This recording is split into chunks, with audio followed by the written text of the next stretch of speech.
Time to stock up on your warm weather favorites for summertime entertaining, gift giving, and enjoying.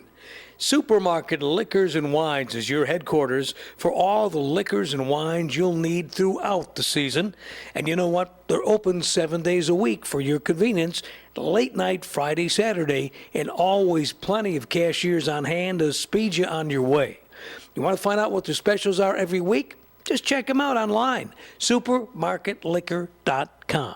They're Niagara's largest liquor store, which means their prices and selection are the best you're going to find. Supermarket Liquors and Wines, Niagara Falls Boulevard, Military Road, just across from the Fashion Outlet Mall. Supermarket Liquors and Wines, where you'll always find plenty of brightly lit free parking in front of the store. And plenty of cashiers on hand to speed you on your way. Supermarket Liquors and Wines. Why do people read the Niagara Falls Reporter? Well, according to publisher Frank Parlato, it's because they're not afraid to publish the truth. Hi out there, this is Tony Farina inviting you to read the Niagara Falls Reporter online or in print every week. We're not afraid to tell the truth. We don't pull punches. We give you the best we can about what's going on in this area, whether it be politics, government, budgets, Seneca gaming issues, whatever we've got, you're going to have. So check us out, Niagara Falls Reporter. And the Reporter is factual, fun, and it's free. Pick your copy up every week at Tops, DiCamello's, or Tim Hortons, or read it online at NiagaraFallsReporter.com. The opinions expressed on NiagaraBroadcastNetwork.com are those of the host and the guest, not of management or the sponsor.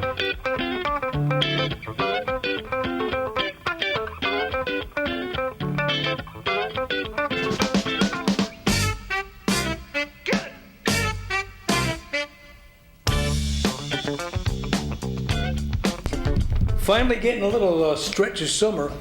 Oh, it's beautiful. Joe Jastzemski, the county clerk, with us. Hi, Joe. Welcome back. Well, it's good to be back, Sal. It's always a pleasure to have you.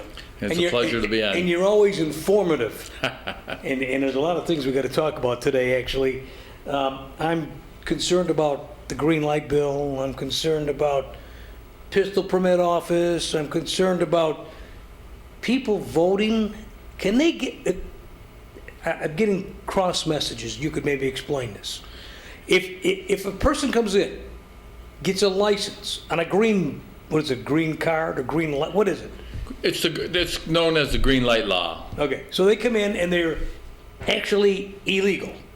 They are. You want to talk about that a little bit, Sal? Well, I do, but the question I got, first of all, and I need to get this cleared up because people are asking me, if you come in and they get a license through the state, people say they can go get a registration to vote. But others say can't do it because they have to be a citizen of the United States to vote. So what's the truth? Both. Both. Yeah. Okay. What happens, Sal, when you come into the DMV office? Now we have this motor voter thing that was passed, and it's all done electronically.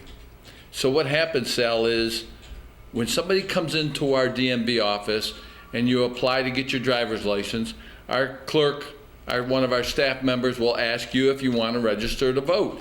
And because they bring it up via computer and there's a Verifone that's in front of you. And what happens is, once you click on there, you have to say yes or you have to say no. If you say yes, then it prompts you through a number of different things that go. And one of the questions it asks you, are you a U.S. citizen?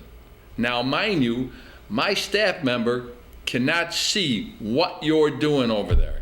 So if you check yes, then it prompts you to go on forward, ask you what you want to register, what party, so on and so forth. And then once you complete, you sign it, it goes on through the computer system to New York State DMV. And then once it goes to the New York State VMV, they forward that on electronically to the Board of Election. And once the Board of Election goes on, they forward it to the Niagara County Board of Election or whatever county that you're, registering in, and then you are now hence registered to vote. Case closed. But does the law state that you are not allowed to vote unless you are a U.S. citizen? Correct. So they get their permission to vote, but they're doing that illegally also. Correct. But there's no safeguards in place. That's the biggest problem. And we as DMV clerks throughout the state, even when this law was proposed, Sal, even when it was proposed, we were reaching out to Senator Ward, Assemblyman Morinello, as myself, Assemblyman Norris, giving them the information that this can happen, and it will happen, and it's gonna happen. They want it to happen, don't they? Yes. In my mind, absolutely. And in many clerks' minds, absolutely, because New York State can very easily prompt that. They have the technology to be able to take that out if you don't have a Social Security card, just to bypass that part of it. And they've chosen not to answer our questions and do that. We're with the county clerk, Joe Jastzemski. We got phones ringing already, Joe, so why don't you put the headphones on? We'll take a couple calls. We're at 333-3020. We're live on a Monday night, and we got about another 40 minutes to go with Joe Jastzemski, the county clerk. We're talking about the green light. What's on your mind tonight, folks? Hello. Yes, good afternoon, Sal. This is Carl. Hi, Carl. You're on with Joe. You might remember me, Sal. I taught driving for 40 years in Niagara County, and I think I was the first. If you remember, I had a bench up at 17th and Pine that sat 5-hour classroom, and it gave the times and dates that it was held, and it had a picture of our car, which was a smiling, beeping car. Yep. And then it had the slogan, and it was more than a slogan, admit illegals, no beeping way. I remember.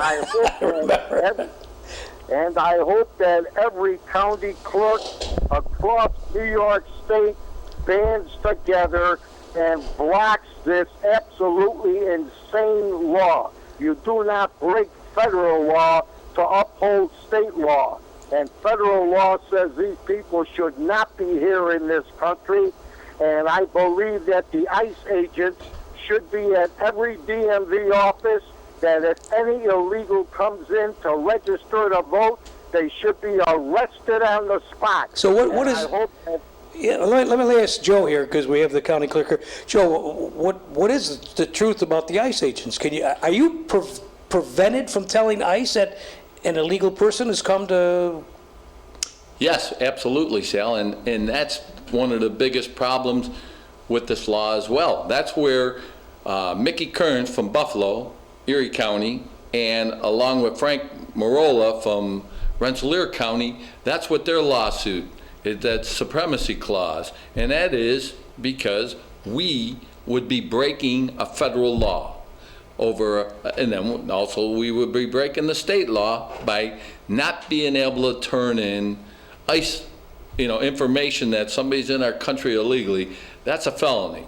That's a felony in today's world. And it's saying this law that they passed, the state passed, that we're not allowed to forward any information on to Immigration and Customs, ICE.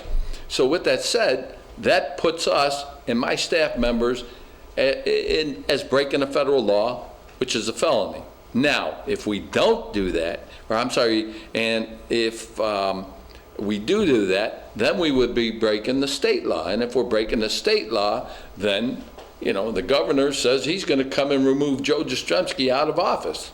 So what do? We take an oath of office to uphold the Constitution of the United States and then also the Constitution of the state of New York. Which one do I uphold?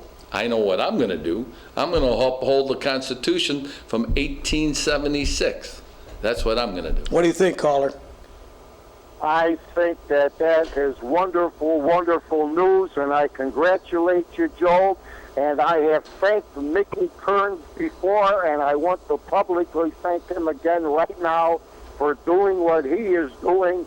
And I hope that every DMV office across New York State bands together, that all county clerks bands together, and just stops this insane law from going into effect in January. Thank you so much for letting me air my opinion, and thank you, Joe, and I hope that you'll hold your ground. We will, Carl. We're going to hold our ground. In fact, Carl, I want you to know, at last Tuesday's meeting, it was unanimous to bring a lawsuit against the state. And in this lawsuit, it's because of the voter fraud issue that's going to be happening out there, not having those safeguards. You know, we're going to sue the commissioner of the DMV, Governor Cuomo, the state assembly, the state senate, along with the board of election. So that's what's going to be named in the suit. I'd like to commend our county legislatures for stepping forward and standing behind me. I can't thank them enough. Thank you, Joe, and I thank you too. Thank you. Thanks for your call, Carl. We're at 333-3020. Joe Jastzemski's with us, the county clerk. So, have they threatened? You've already said you're not gonna issue licenses to illegals. Correct. So, what are you hearing from the state? What are they telling you? Well, you know, I haven't heard anything naturally through Governor Cuomo's office. This is going to take effect come December 14th. That's when the law comes into effect. But I will tell you, there's been a number of downstate legislators that are speaking out and saying they would want Governor Cuomo to remove any county clerk that won't uphold this law. You know, in my mind, all we are is you know, we're elected as county clerks, and we're elected to uphold the records, keep of the records, you know, keep of the land records and that type of stuff. Sure. And we're a constitutional office. You know, for him, and all we're doing is, we're an agent of the DMVs. All we're doing is performing a task, very similar to the pistol permit office. Mm-hmm. The state oversees what goes on, but we as, you know, county clerks, there's 51 of us that run DMVs. All we're doing is running DMV offices. That's, you know, so if he's not happy with the way we're running it, take it back. Think he's going to flex his muscles and put somebody else in there? I guess it remains to be seen. Can he do that? By law, he says if I'm not performing my duty as a county clerk, he has the right to remove me from office. But he's, in effect, forcing you to break a law. He is, and that's why we're challenging it in court. You know, we're challenging it in federal court, and we're going to be challenging it in the state court as well. This guy sounds like he's, to me, I mean, the governor seems like he's going off the deep end in a bunch of different ways. Sal, it's not just the governor. Let's not forget, you know, if that we have a new leadership in the state senate. In years past, you know, when it was controlled by the Republican Senate and we had some checks and balances there, they would vote this law down. That's no longer the case, you know, and that's why we're becoming a lawless state here in New York State. I mean, you're on the road, you go arrest a 16-year-old kid for, you know, robbing somebody, you take him in, you book him, you let him go, and then he goes back out on the streets and robs somebody the next day. Well, I guess they're making it even worse than that. It's going to be, they're raising the age of the juveniles, yep. And they're going to make the minor crimes, you just give them a ticket. You don't take them in anymore. They don't post bail because they say that wouldn't be fair. We're becoming a lawless state. It's unbelievable. I mean, you're going to reward illegal alien, illegal immigrant that's breaking a federal law. You're going to reward them and give them a driver's license. So go, and you're going to allow them the opportunity to be able to vote. If you if you make it feasible for a non-licensed driver to take your car and use your car, and you know the different things you do, you can be charged for doing that. Absolutely. There's a charge for letting someone that you know doesn't have a license, the right to drive, use your car, take your vehicle. Well, so aren't you doing the same thing here? You are doing exactly the same thing. Let's not forget, they're in our country illegally. This is not about immigration. This is about people that are breaking the law illegally. If you're in this country, you have a green card, you're in this country because you immigrated in our country and you're here legally, I will do anything, my staff will do anything to help you get your driver's license. We'll bend over backwards to help you. But if you're breaking the law, I'm going to send you over to ICE. But you can't do that now, you're saying, or you won't be able to. Well, the law says we won't be able to. As Carl said, we'll have immigration and customs with a car parked outside of our DMV offices. 333-3020, Joe Jastrzemski's with us. Hi, you're on the air with Joe. Didn't this happen a few years ago in Kentucky? The DMV clerk refused to do something, and they removed her and they jailed her. No, you're talking about in Kentucky, that had to do with not issuing a marriage license for a gay couple wanting to get married. And that's totally different. Totally different. Okay, I knew it was something like that. I thought it was against the Constitution or something. Yeah, no, that's totally different. And, you know, and again, that is a law that come into effect in Kentucky, and, you know, she was doing that because of her own beliefs. Now, here, what we're talking about somebody, a law that they passed here in New York State that's allowing somebody that's in our country breaking a federal law, and they're allowing them to get a driver's license, and they're protecting them as well. The governor is doing this as a way to maybe keep track of these people. Well, I don't think that's the case at all. I think Sal touched on it earlier. I think it's a combination of, you know, they want to play to the voters in downstate New York where there are a lot of minorities. Why do you think he went over to Puerto Rico and went over there and visited a number of different times? Because he wants to play into that voter part of life, you know, that block of voters. I thought they had to be legal citizens to technically vote in the United States. Well, you are supposed to be a legal citizen. But this, like you said, there's no safeguards stopping this. There is no safeguard. You come into our office to get a driver's license, when you start prompting through there, none of my staff members do not know what you're doing on the other side of that. They don't ask for your social security number at all? No, this law, you don't have to provide it. Now, I mean, you and me and U.S. citizens or somebody that's in our country with a green card or whatever, they have to come up with the proper documentation. And, you know, with us, it's a social security card, it's a birth certificate, where you live, you know, and on. You got to come up with them 6 points. You come in, undocumented, illegal alien, immigrant comes in, you can give me a driver's license from Taiwan, and I'm supposed to accept that. And we all know that. I'm not a fan of our president, but I agree with him about illegal aliens. All right, they need to come in there, you know, legally, come in the right way. Now, I got a question about a pistol permit. Yep, I'll try and answer it. All right. My father passed away about 5-6 years ago, and I have the gun, and as executor of the will, and the paperwork with a death certificate to transfer over to my permit. Now, something's happened to me a few years back where I couldn't do it. I had some health problems. Now, I have to go through the surrogate court. Is that what I have to do now? Well, you know, I'm not exactly sure where things are. If you have a pistol permit and you're executor of the will, or, you know, it shows you in the will, and you have the documentation that it's supposed to be coming to you, and you have a permit, you can bring that. It wasn't willed to me, okay? Okay. But I want to transfer it onto my permit. Now, I had some health issues a few years ago where I couldn't just go down there with the paperwork with the death certificate. I called a couple weeks ago. Now they said I have to go to the surrogate court now to do it. Well, again, not knowing the full situation, does it state it anywhere in the will that they were being willed to you? No, there's nothing in the will. It says he had a pistol on his permit. I want to go out of my permit now. Right. I understand. Now, they told me originally I had to come with a death certificate, yep, a letter from the executor of the will, which I was the executor at the time, stating it was transferred the gun to my permit.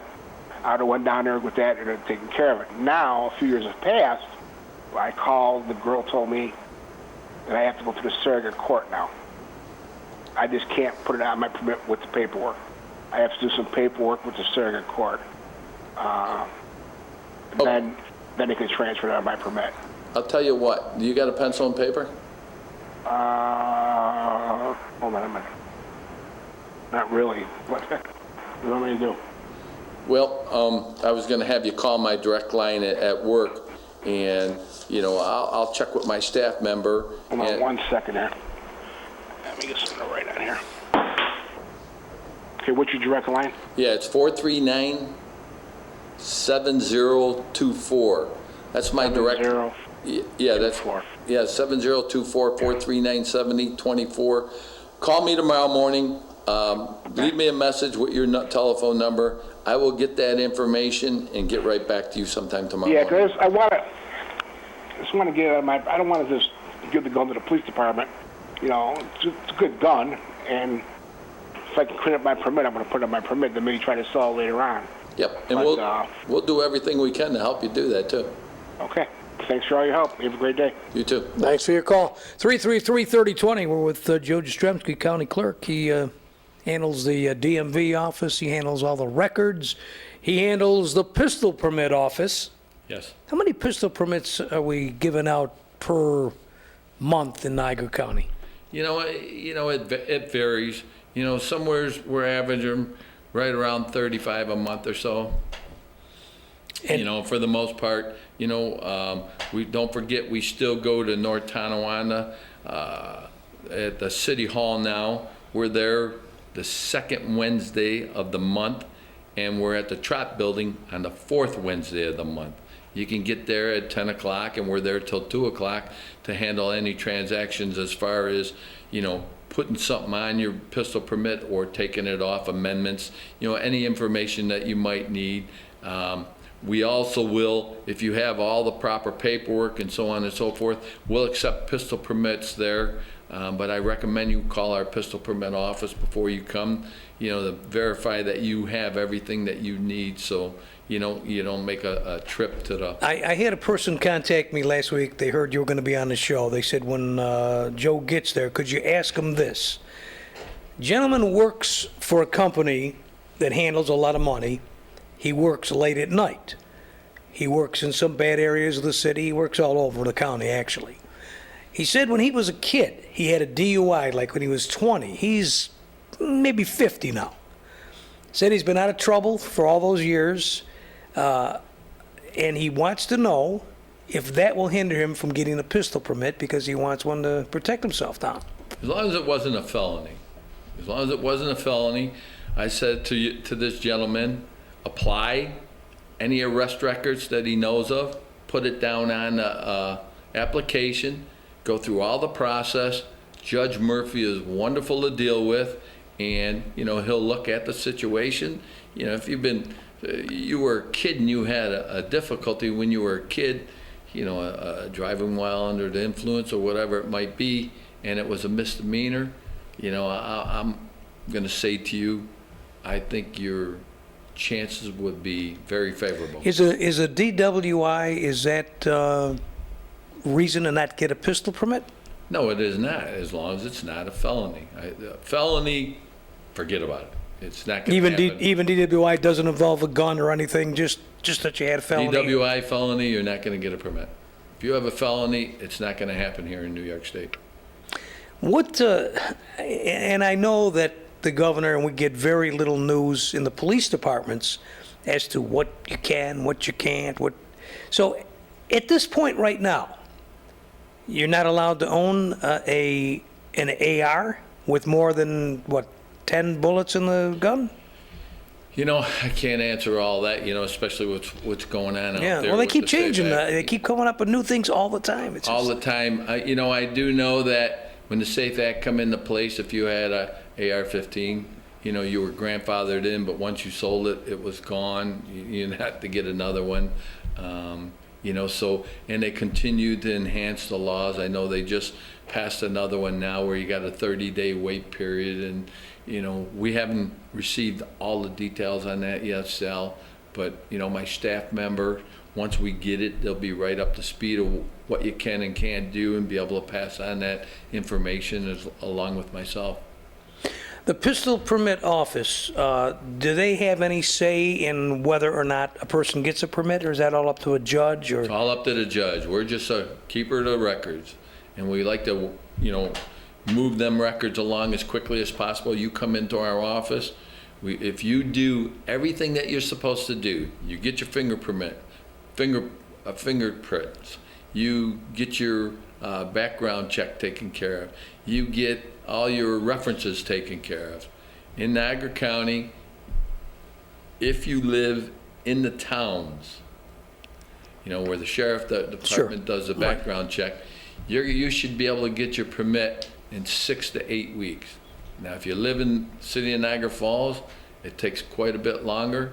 I do know that I had a discussion with a couple of our Niagara Falls legislators. They're going to work to sit down and have a meeting with the new chief of police to see what we can do to speed that process up here in the city. I can't speak for them, but I think the problem there might be there's not enough policemen to handle the criminal end, much less investigate whether or not you should get a pistol permit. They're tied up on so many other things. There's not 5 guys just working on pistol permits.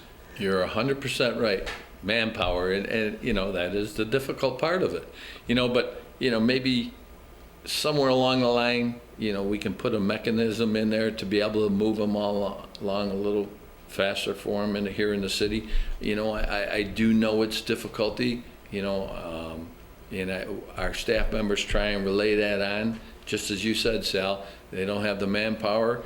Crime is up, because of influence and drugs and whatever else it might be. Does the investigation have to go to the municipality that you live in? For instance, if I want a pistol permit and I live in Niagara Falls, but I know a deputy sheriff, and I say, hey, can you have the sheriff department investigate this for me? Can you do that, or you can't? Well, they have a little working relationship. The sheriff's department does the county part of it, Niagara Falls does theirs, City of Lockport Police does theirs, and the North Carolina Police does their investigation. I do know if you live in the city of Niagara Falls, you have to get your references from somebody from the city of Niagara Falls, and vice versa, so that you're not driving all over the When county. you go and get references, I laugh at that. I really do, and I guess maybe I shouldn't. I take it lightly, because if I'm going to work for you, or I'm looking for something from you, pistol permitted job, whatever, and you say, bring me some references, I sure as hell am not going to bring you someone that doesn't like me or is not going to say something good. Yeah, but I will say this: it's confidential. Yeah. So, just because Joe Jastrzemski likes Sal Panessa doesn't mean if I don't feel you should have a gun, I wouldn't be truthful. I think it's very important that you're truthful. That when somebody asks you to reference them, if you know that, you have a little bit of a temper, you should note that on the application that Sal Panessa has a short temper. Joe Jastrzemski, has a short temper, or Joe Jastrzemski flies off the handle too quickly. That might be something the judge might consider. Or the investigating police officer, he might go into it a little deeper. What about in the case of domestic violence? Say you have a gun permit.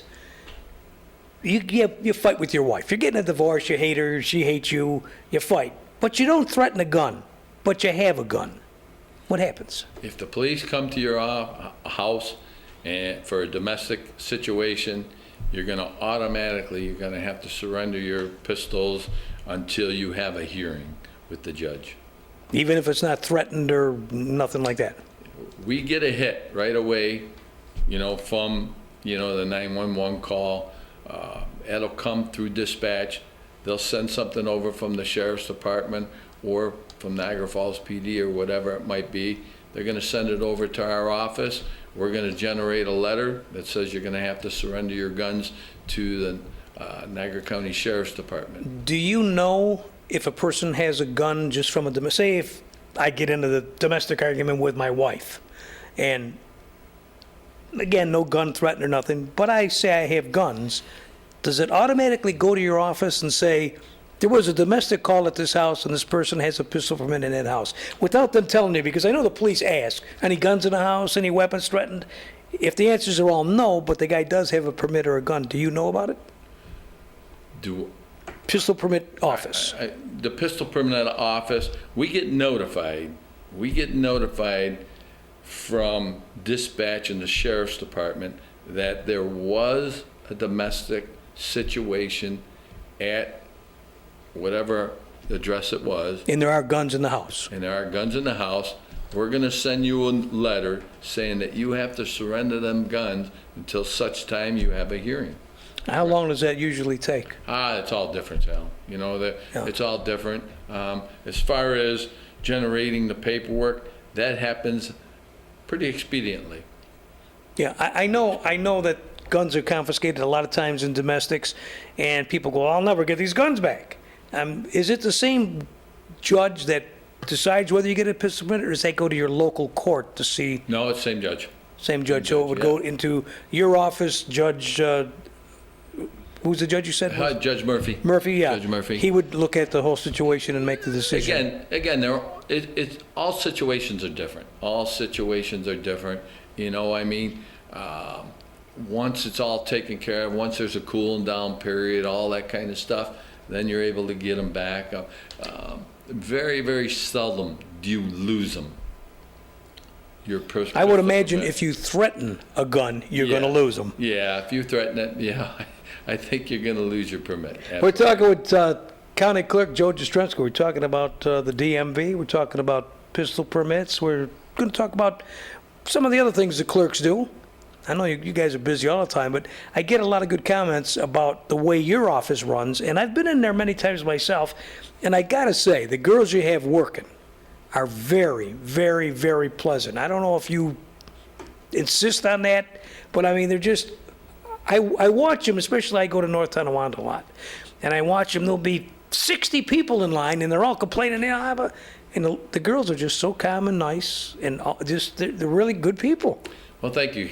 Thank you, Sal. I appreciate that. We try to bring good customer service. I try to carry myself that same exact way, try to be upbeat and bring that positive attitude to work into the clerk's office. I think it shows. I really do. I really think that shows. And I try to have our staff bring that as well. I mean, you know, when you go in the DMV office, none of us like to go in there, and you go in there, you see that line, and all of a sudden you think, oh my God, you know, because we've all had bad experience somewhere, somehow along the way. Sure. And, you know, we try to bring that positive. You know, we brought that express window to the DMV office. I try to have my deputies come out and triage and get people moving out of that information window. If they know you're there only to surrender a plate, they try to get you over to that express They do a great window. job. They really do. I really am impressed. And I've noticed it was great with Wayne, but I got to say, since you've been in there, the girls, I don't know if it's new people or they're just so pleasant and nice. And I noticed that there's a lot of tension in there, and a lot of people, you look, oh no, I got number 64, and there's, Exactly, you know, yeah. but still they're fast and they're pleasant. So I appreciate that.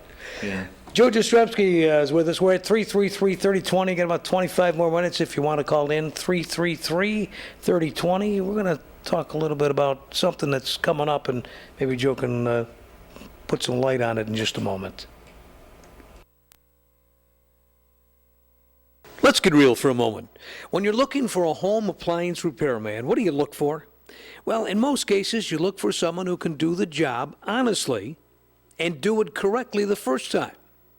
Then you look for someone who's reasonable, someone who's going to give you a fair price for the work he does. Well, I got one that's even better than that. He'll give you the best price you're going to ever hear. His name is Chris Moore, and his service call is $35.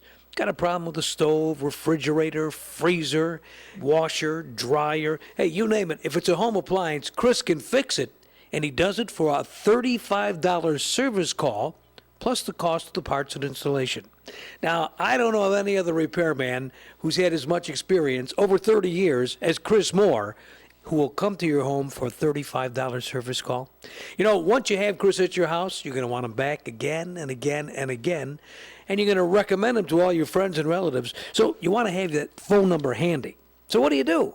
Well, let's update. Let's not put it on a piece of paper and stick it somewhere where it's going to get lost or fall off, dry up, and disappear. Put it in your cell phone where you know you can find it when you need it, because you know someday you will need Chris Moore's number. It's 523-5911. Chris Moore's Appliance Repair. $35 service call plus the cost of the parts and installation. 523-5911. Put that in your cell phone right now.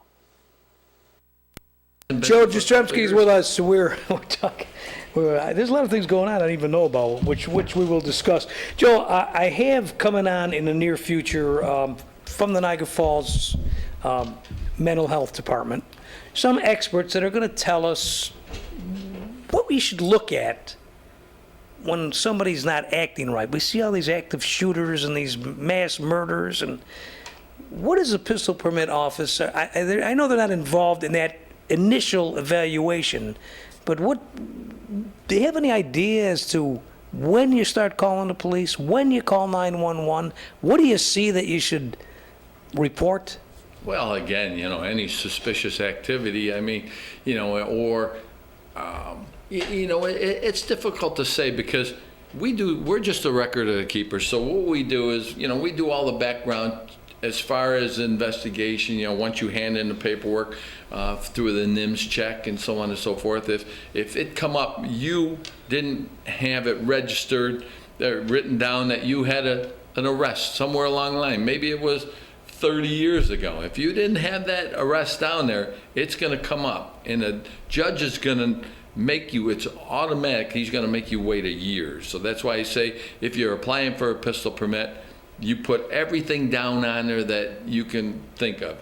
If you, let's say we're going through a divorce sometime along the way, or you had a little bit of breakdown and you had to go, check yourself in, or you had to be treated for depression or whatever that might be. Yeah, I was going to ask you about. You want to list that. I was going to ask you about that next. A lot of the doctors now are prescribing, I'm a little nervous, I'm edgy. Well, I'll give you a little bit of. So if you're taking a drug to calm you down, to calm your nerves, is that an indication that there's a mental problem possibly? Well, you could list it, so, maybe, because it's going to come up. If you're being treated for some type of depression or some type of, as you said, mental illness of some sort, the smallest part of it, you want somebody to know, because, somewhere along the line that could come up in a check, in a background check, and if it comes up and you didn't list it, the judge is a perfect opportunity for him to deny you.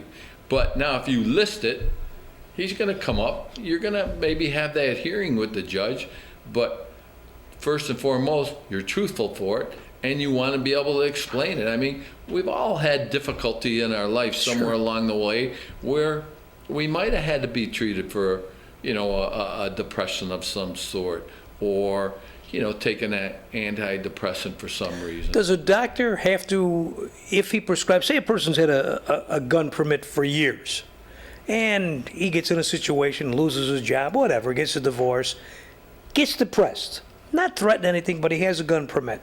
Doctor puts him on antidepressants. Is your office notified of this? We have had them notified. Yes, we have. Not to say it happens in every case because of confidentiality, but we've had doctors call our office and say, with a concern that, possibly an individual is possibly suicidal, whatever it might be. And then we'll notify the judge about something like that and start the process. So everything kind of rolls downhill. It eventually is going to get to you. Yeah, it's eventually going to get to you. So it's important to be 100% truthful about anything that's ever come up in your life. If a person, and I bring this up because of these mass shooting incidents, if a person is being treated or is not right or whatever, their family doesn't feel they're right, Should they contact the police? Should they call mental health? Should they call the pistol permit office? What do you recommend? Contact police. First thing. Yeah, first thing I would contact police. If you know that a person has a permit and he is, not in the right frame of mind, Sure. let somebody know, let somebody go out that has some professionalism in them. I mean, because as police officers, you're all trained to go out there and ask all those right questions Right. to get a good feel about whether somebody's in the right state of mind. And then, let that officer make a decision.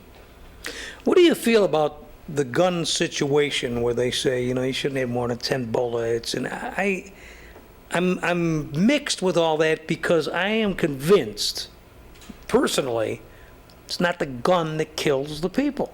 It's the people that do it.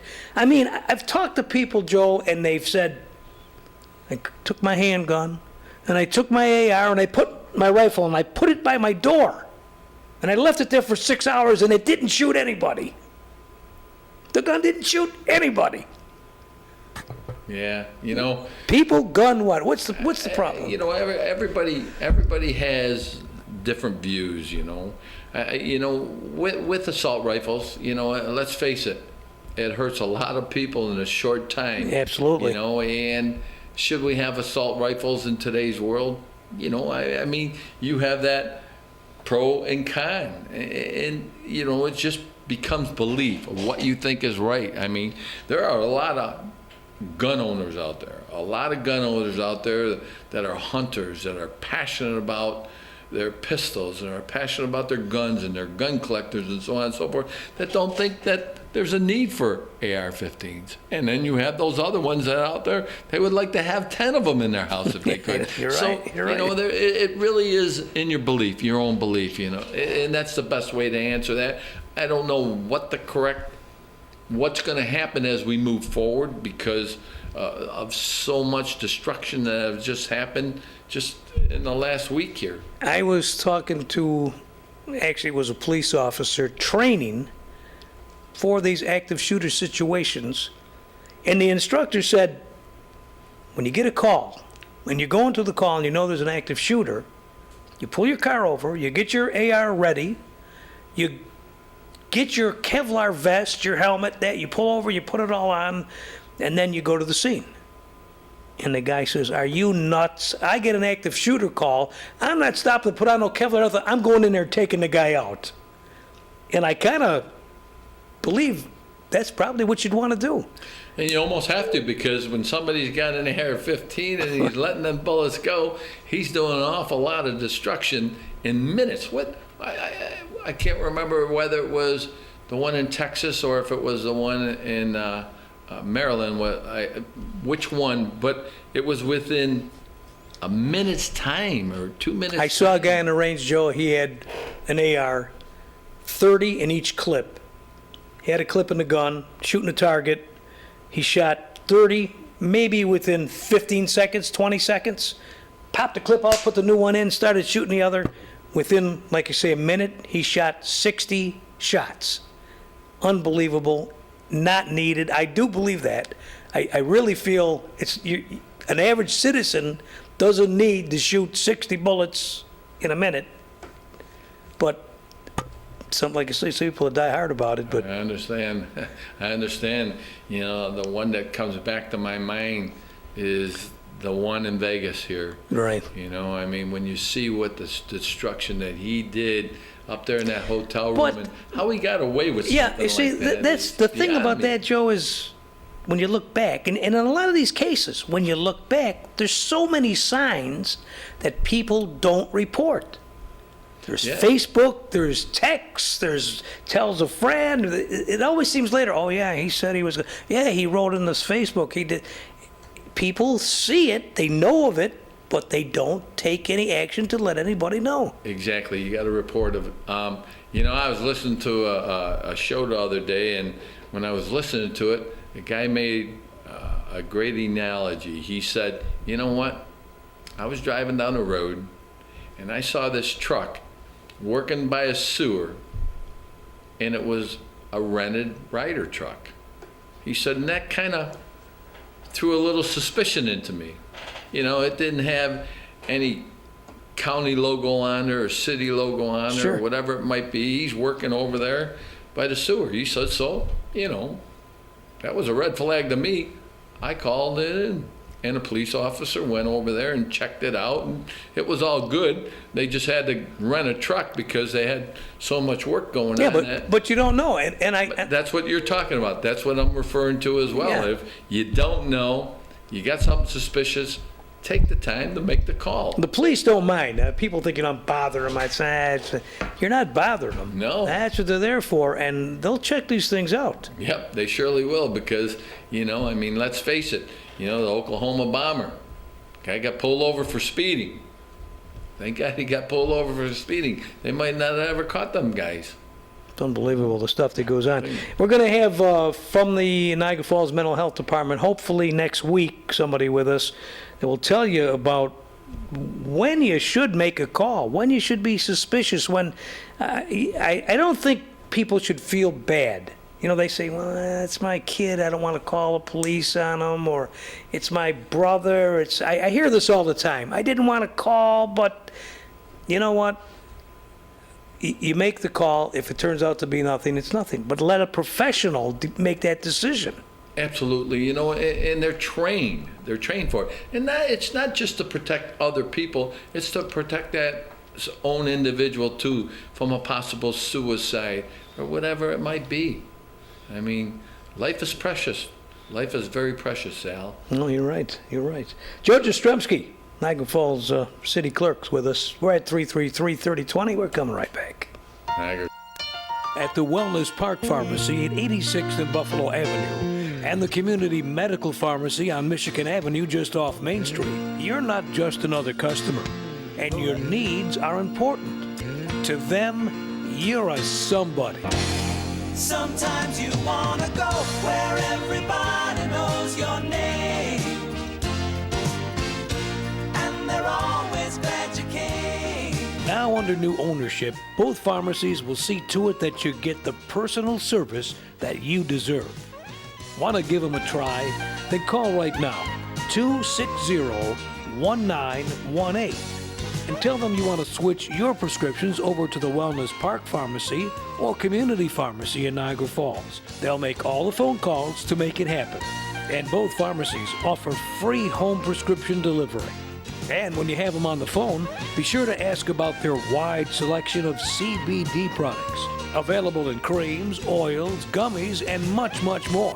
Get all the details today by calling 260-1918. The Wellness Park Pharmacy at 86th and Buffalo Avenue and the Community Medical Pharmacy on Michigan Avenue just off Main. Call 260-1918.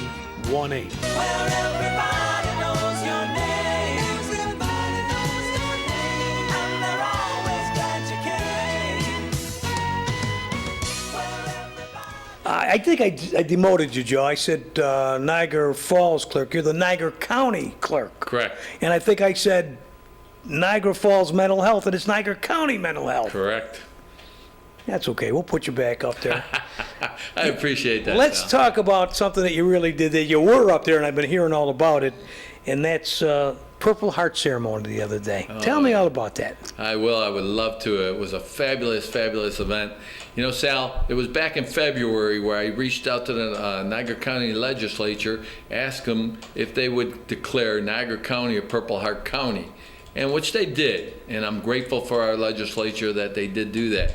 You know, with that said, we started putting together the ceremony where we reached out to, through the local media, through the newspapers, through all our veterans groups, to reach out and put together this beautiful book that we'd have that we're going to display in the county courthouse of all the Purple Heart recipients here in Niagara County. And the opening kickoff we had here on 8/7, which is National Purple Heart Day. We had the ceremony at the Raymond Klimek Park there in North Tonawanda, where there's a Purple Heart monument. Our initial kickoff that we put into the book, the members that recipients that we put in the book were 278 from Niagara County. And out of the 278, 58 of them are living, still living. And at the ceremony that we had at Raymond Kleemak Park, we honored 50 of them came that evening. We gave them these beautiful Purple Heart coins that we had made up. It was a Purple Heart medallion on the front. On the back, it had the Niagara County Courthouse with the logo, our Niagara County logo. We gave them a lapel pin, Purple Heart lapel pin. We gave them the certificate that looks identical to the book that's going to be in the Whose book. idea was to put this together? Your idea? It was my idea, yeah. It's a hell of a nice tribute. Thank you. And I've been hearing all about it all over. There was about 500 people there that evening. We had the American Legion band play, who is nationally renowned. They played for us to open the ceremonies up. They played for a half hour or so. Then we had the ceremony. We read off every name that was going to be in the book. It was fabulous. We had a flyover from the C-49 called Whiskey 7 that's in the National War Museum. And they did a flyover. That plane, actual plane, through 75 years ago in the second wave of Normandy, dropping our troops out in World War II. It was phenomenal. Same plane? Wonderful. Same plane. 75 years ago, flew over Normandy, second wave. Wow. Yeah. Wow. It was exciting. I mean, there was about 500 people there. If you can view it on LCTV. They came out, they taped the whole event. It was wonderful. The Niagara Gazette and the Union Sun and Journal, they put it in their newspaper of all the Purple Heart recipients with all their names. I can't thank them enough.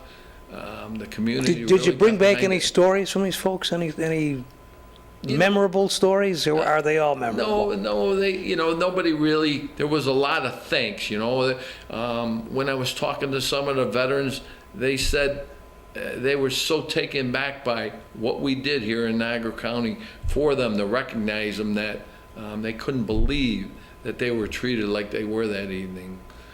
It was fabulous. I can't say enough about my staff and about everybody that helped out. We had a lot of sponsors that jumped in to help us, with this, put this event on. I talked to some people. There was a ceremony, it might have been in the Capitol, and they wanted to fly World War II veterans there. And people had asked me to contact a couple of people, which I did, and since then one has passed on, but they wanted to go, but they were in no physical condition to do it. And they said, we'll fly them, we'll take care of them, but unfortunately these folks just couldn't make it. Yeah, and that's happening in my dad was a Korean War veteran, and he's still alive, and he was offered to take him to see the monument in Washington as well, just like you talked Right, about. yeah. But he didn't feel comfortable in being able to do it at his age. Now we had some World War II veterans there. Some of them had some difficulty, standing up. We did have a gentleman there that did fight in Normandy. He fought with Patton. He's actually from Wilson, and it's his name is Anthony Moley. I can remember back when I was Town of Wilson supervisor, we recognized him as one of our hometown heroes. Back in the day when I was in, had the opportunity to. That's excellent. Was this just a one-time thing? Are you going to do this again, or what do you That's think? a great question. We are, and we're having the applications made up for 2020. We're working with the local Vietnam chapter to bring in Rocky Blyer. We all know who Rocky Blyer is. If you don't, he played for the Pittsburgh Steelers. He was drafted by the Steelers back in the day, and then he got drafted. Went to Vietnam. Drafted twice, huh? Yeah, drafted twice. Hey, good one. And he went to Vietnam, Purple Heart veteran. He received the Purple Heart over there. Came back. Rooney held his spot for him, and then he went on to play for the Steelers and win the Super Bowl. So he's got a great story. He's going to be coming. We're hoping to bring him to the Riviera Theater and hold this event in conjunction with him being there on 7/8 of next year. Beautiful. I'm sorry, 8/8 of next year. Well, we're 8/8 going to give the folks a number in a minute where they can get a hold of you if they want more information. But that's good. You're going to do it again. Yep, we're going to do it again, and we can give you that number right now. Just call our office at 439-7022, 439-7022, and we'll get you out an application. Spread the word. We are gathering information right now as we speak because, people have seen what we did in the newspaper and they want to make sure that, they get one of their either father or uncle or whoever it might be in. I hear it was a hell of an event. It was a wonderful I'm sorry I missed it. I Very mean, proud of it. that's, well, we got to keep on top of it for the next one. Absolutely. We're coming right back. Joe Jastzemski, Niagara County Clerk, is with us. If you were going to build the perfect lawn and garden tractor, what would it look like? Would it have a direct drive shaft? A hydraulic deck lift? What about a cast iron front axle or a welded steel frame? How easy would your tractor be to operate? Would it have power steering and cruise control? How about an automatic transmission? Would your tractor have a cup holder? See, the reason we ask is we've already built that tractor, the Cub Cadet, the world's best designed lawn and garden tractor. Call this number now to find out what makes the Cub Cadet that much better than an ordinary tractor. Only your locally owned Cub Cadet dealer has genuine parts, accessories, trained service technicians, and the widest selection of innovative Cub Cadet products. We're here for you whenever you need us, with expert service and support to keep your equipment running at peak performance for years to come. Take advantage of exceptional financing at your local Cub Cadet dealer today. Stop by your locally owned Cub Cadet dealer, Niagara Lawn and Garden Equipment, today. Councilman Kenny Tompkins, stop and see Mike Richards. He's the guy out there in Niagara Lawn and Garden. And if you weren't lucky enough to buy a Cub Cadet last year, maybe the mower you got now is not running right or you want a new one, see Mike. He can take care of all that for you. Niagara County Clerk Joe Jastrzemski is with us. We got a couple minutes left, Joe. I just want to touch on one thing that I noticed you've changed or reintroducing, and that's publishing house sales, which went away from the newspapers for a while. Yeah, and Sal, that's a great question. We did do that. We got a ruling from the Department of State that said we shouldn't be publishing that information anymore because of the way we did it. There was some personal information on there in regards to your tax returns and so on and so forth, the way we did it. Yeah. So we had to stop doing it, and I know Erie County kept doing it. And so for the last 2 years, it's, probably one of the most phone calls I received in my office was due to the fact that we weren't providing that information onto the local newspapers. Yeah. So I talked with our local vendor, IQS, to see if there was a do-around to be able to start doing that. They came up with a program where we're able to start adding a consideration, the amount of the sale of the home back onto this information, this one form, and then we're going to be able to forward that on to the local newspapers. So you should start seeing it in the local So if there's a Gazette. house down the street that's sold and you want to know, what's my house worth? It's on the same street. You'll be able to look and see Yep, what's you'll going be on. able to start looking in the Buffalo newspaper and the Niagara Gazette and so on and so forth. I'm just going to ask you what the record of the paper of record would be. Yep, it'll be all of them. That's going to become public information once again now, and where before you would have to try and guess just by what the sales Union tax would Sun, be on it. Lockport, and Yep, Union Sun. It'll be in the Gazette. It'll be in the Buffalo newspaper. And believe it or not, if you're a member of Norma Higgs' blog, you're going to be able to get it from Norma as well. yeah, We're gonna okay. send it on her. That doesn't surprise me with Norma. Joe, I appreciate you coming down. Just to reiterate, somebody wants to get a hold of you, the number again, regarding somebody all the wants to things get we a hold talked of me, about. 439-7022 will take you into my confidential secretary or any one of my staff members. Also, we're going to continue to fight the governor and the state legislature in regards to this green law and initiative and this awful law that they passed, Sal. We're going to fight it. We're going to fight it in the courts, and we're going to hope to get a stay on it and never have to issue one driver's What do you license. want the people to do? Should they write the governor? Write Should the they write the governor. legislators? What should they do? Well, our county or our state legislators here in our area, Senator Ort, Assemblyman Morinello, Assemblyman Norris, they all voted against it.